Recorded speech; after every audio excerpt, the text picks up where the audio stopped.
The nurse gently pulled her aside and whispered, "Your husband's heart just stopped." For a moment, the hospital hallway tilted, the fluorescent lights blurred, and the sound of a woman crying somewhere nearby drilled into her chest. She gripped the edge of the counter, trying not to fall, trying not to scream, because just minutes earlier she'd been holding a stranger while they cried, and now this was happening. She didn't know it yet, but that single choice was about to decide everything. The ER was chaos. Phones rang, shoes squeaked against polished floors. Somewhere behind a curtain, a machine flatlined, then beeped again. She stood frozen, watching doctors rush past her as if she were invisible. Her phone buzzed in her pocket, 3 missed calls from her teenage son, but she couldn't bring herself to answer. And then she heard it again. A soft, broken sob, close this time. She turned and saw the woman sitting alone on a plastic chair near the vending machines. Her hands shook. Her face was buried in her coat sleeves. No one was with her, no nurse, no family, just grief spilling out in quiet gasps. She almost walked away, and that mattered, because everything in her screamed that she didn't have room for anyone else's pain right now. Her husband was fighting for his life. Their savings were gone. The foreclosure notice was already taped inside their front door. One more bad thing and her family would collapse completely. But instead of walking away, she sat down. She didn't say much at first. She just handed the woman a tissue, then another. Minutes passed. The sobs slowed, then surged again. Finally, the woman whispered, "They said my brother won't make it." The words landed hard. She nodded, not trusting herself to speak. She knew that waiting, the kind where time stretches cruelly and hope feels dangerous. "I'm sorry," she said quietly. "I'm here." The woman looked at her then, red eyes, wet lashes, a face worn down by fear. "Why?" she asked. "You don't even know me." She didn't have an answer. She just stayed.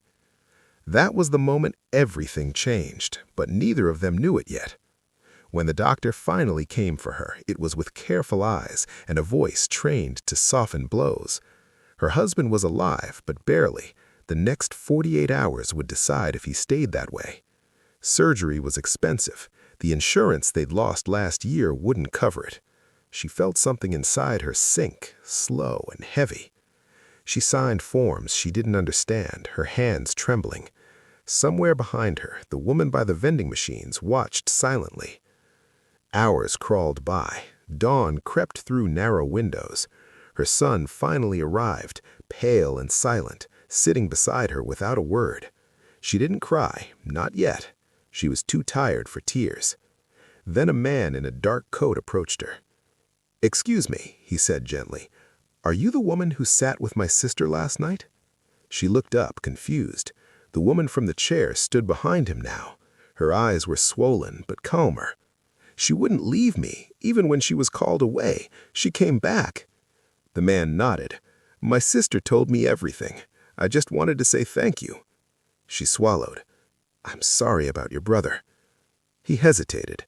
"Actually, he passed, but he wasn't alone, because of you." The words hit her harder than she expected. She pressed her lips together, nodding, afraid that if she spoke, she'd break. The man reached into his coat pocket, then stopped. "I know this is strange, but what brought you here?" She almost lied, almost said nothing, but something in his face, open, honest, made her tell the truth. About her husband, about the surgery, about the money they didn't have. She didn't ask for help, she just explained, and when she finished, she looked away, embarrassed. There was a long silence. Then he said, "I run a medical foundation." She turned back, startled. "My brother was on the board. We fund emergency surgeries for families who fall through the cracks. We usually take weeks to approve cases." He paused. "But sometimes we don't." Her heart pounded. "I don't understand." He smiled faintly. "My sister hasn't stopped talking about you. She said when she was at her worst, a stranger chose her. No reason, no benefit, just kindness." He handed her a card.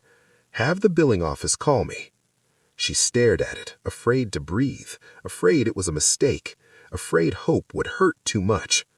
But 2 hours later, a nurse came running down the hall, smiling through her mask.